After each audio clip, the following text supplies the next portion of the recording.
बातमी आहे पुण्यामधून। पुण्यामध्ये दिवसा ढवळ्या जादूटोणा केल्याचा प्रकार समोर येतोय। पुणे जिल्ह्यातल्या खेड तालुक्यातील कडूस गावात भर दुपारी घडलेल्या या जादूटोण्याच्या घटनेमुळे गावकऱ्यांमध्ये भीतीचं वातावरण पसरलंय।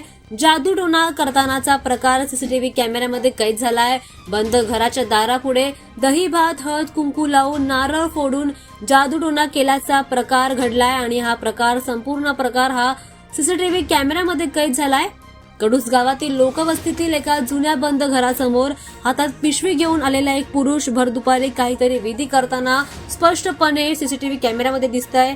दारात दही भात लिंबू ठेवून त्यावर हळद कुंकू लावताना तो दिसतोय आणि त्यानंतर नारळ देखील फोडतानाचं हे दृश्य सीसीटीव्ही कॅमेऱ्यामध्ये कैद झालंय। इतकंच नव्हे तर या पुरुषासोबत एक चेहरा बांधलेली महिला सुद्धा त्याच्यासोबत आहे आणि ती सुद्धा त्याच्यासोबत दिसून येते।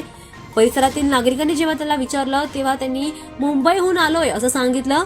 अचानक झालेल्या प्रकारामुळे स्थानिकांमध्ये भीतीचं वातावरण पसरलंय। स्थानिकांकडून संताप व्यक्त केला जातोय।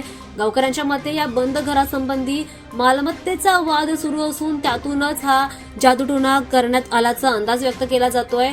मात्र या घटनेचा व्हिडिओ आता सोशल मीडियावर व्हायरल होतोय आणि गावात अंधश्रद्धा आणि जादूटोण्याची दहशत देखील पसरलेली दिसून येते।